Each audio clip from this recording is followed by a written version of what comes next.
Hello there, SIFers. Is that what we're called? SIFers?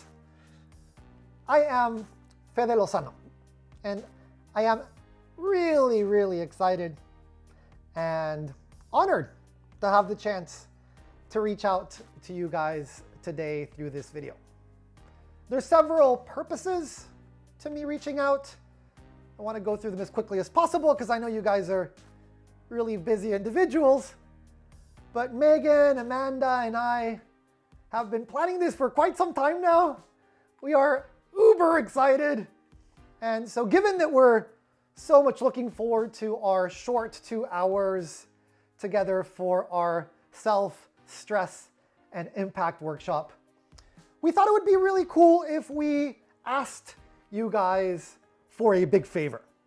And that big favor is for you guys to do just a little bit of homework. The reason why homework is going to be so essential for our workshop is for us to be able to take advantage of our time together as much as possible and arrive with some juicy content, some legwork that will help the rest of our workshop flow and for us to really leverage those hours that we have with one another. But before I introduce that very simple and very short homework, I'd like to talk a little bit about why we're doing this. So I have been interacting, collaborating, and just spending some amazing time with Megan Goring. She is one of my closest friends. She's also a very close collaborator of mine for Academy. We've traveled the world, had lots and lots of fun, while at the same time impacting tons and tons of people around these kinds of topics. In other words, how can we enable really high-performing individuals become even more impactful at their work while aligning their values, identifying deep meaning, especially during these very tricky and bumpy COVID-19 times. So we just thought that we could join forces with Amanda and reach out to the SIF fellows and create this workshop that we have ahead of ourselves. And so the homework, don't be, oh my God, he's gonna ask us to do tons of stuff. Not at all. I know you guys are super busy. And so this shouldn't take you more than an hour, maybe an hour and a half. It'll be, of course, completely up to you how much you throw yourselves into this. But at the end of the day, the point is not for you to stress at all. So what we're gonna ask you to do is to engage in 2, 3, maybe 4 self-study interviews. For those of you who've already dabbled or really experienced design thinking, think of this as an empathy interview, but directed inwards towards yourself. In other words, the people that you're going to be interviewing will be feeding you with tons and tons of juicy, empathic information about what it's like to experience you, particularly at work. Okay?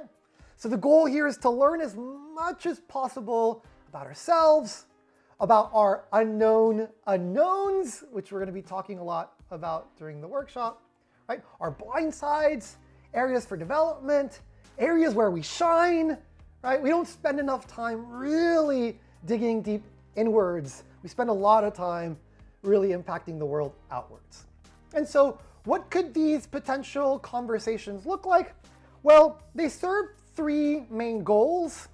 The first goal is for you to deepen and strengthen the relationship that you already have with this individual. Ideally, this individual has seen you kind of really in the trenches, going hard at work, through stressful situations, through flourishing situations, in a relatively recent period, let's say in the last 6 to 10 months, right? And so goal number 1, to strengthen that relationship. Goal number 2, of course, is to practice and flex our empathic listening muscles. It's really hard to listen in the most unbiased and non-judgmental way possible, especially when you're starting to receive information about yourself. So I'm going to really ask you to practice a bit of restraint, right? A lot of us are type A people that get really involved in conversations. You can just imagine how I get in these conversations. And so I had to force myself to really take a step back and open up all of my senses, not only listening, but really just feeling and exposing yourselves to that wonderful opportunity and the gift that these individuals are offering you through the feedback and the conversation. And 3, of course, the obvious goal of the chat is for you guys to learn as much as possible about yourselves so that afterwards, with that information, we can essentially massage it and prune it and tweeze it and play around with it together during our workshop. So before I give you a couple of suggestions around what these potential questions in the interview can look like, it's really important to think about the environment where you do the interviews. Of course, a lot of you will probably be doing these interviews on Zoom. There are lots and lots of ways to create a little bit more of psychological safety during these conversations on Zoom.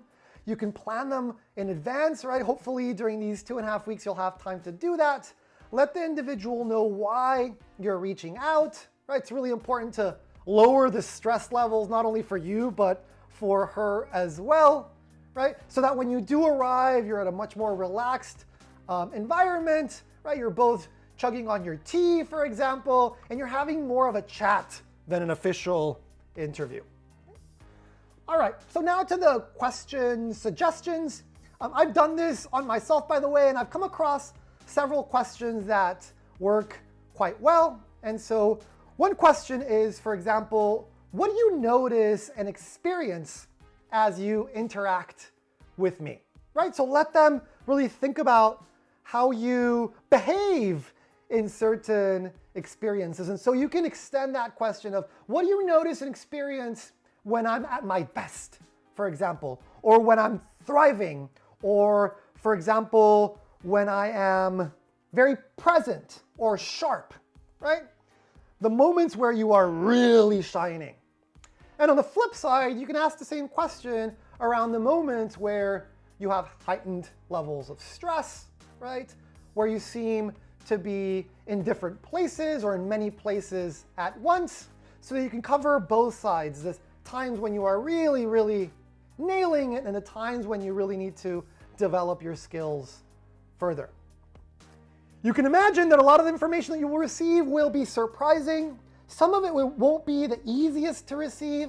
And so really take this with a deep dose of self-compassion and even more importantly, with curiosity, right? See this as an opportunity to create a better rapid prototype of yourself. A couple of other suggested questions that I have jotted down here is, what are 3 things you most appreciate about me? Simple one, right? Or what are 3 things that you would encourage me to change so that I can be more impactful going forward? So another really important part of these questions is to deepen the conversation, to dig a little bit further with that curious sense of self-compassion. And so you can follow up with, can you give me a more specific example, right? Can you be really, really spot on the moment that I did X, Y, or Z? And that way you can reflect on the actual circumstance that the individual is talking about. Of course, these are just suggestions. You guys are super, super bright, and so I'm sure you'll come up with even better questions that are much more targeted to yourselves, but hopefully they'll have gotten your brain running on what you can ask during these chats. After you've interviewed maybe 2, 3, 4 people, depending on how enthusiastic you get around this process, it's important just to take a very kind of calm step back. There's going to be a lot of information in front of you because, of course, you're going to be taking lots of notes, or maybe you're going to be recording these conversations if your partner and you are comfortable with that. And then you're going to be starting to sift through the data, right? The sense-making process. If you think about this from the perspective of design thinking, this is your chance to define, right? To synthesize the information. And so you can start to maybe identify certain patterns that are emerging throughout the different conversations, right? Themes, maybe jot down 4 or 5 quotes that really caught your attention, right? That surprised you, that were insightful, right? That you weren't expecting at all, right? So that when we do meet for our workshop, you arrive with a little bit of synthesis around the conversations that you had. All right, hopefully this has been relatively clarifying. If not, you will find all my details in this email. Please don't hesitate to reach out to me. One of the major goals, by the way, of this workshop is to simply have the SIF community come together, right, in a space full of psychological safety, right, shared reciprocous vulnerability. Reciprocous, is that even a word, right? Where we can start to help each other on our journeys while at the same time expanding these very, very valuable relationships that Amanda has been awesome at curating as well. All right, I wish I could go on, but I want to be respectful of your time. I send all of you a huge hug from really chilly Bergen, Norway, and I am super, super stoked to see all of you guys in Zoom soon. All right, take it easy, people. Ha det bra. Bye bye.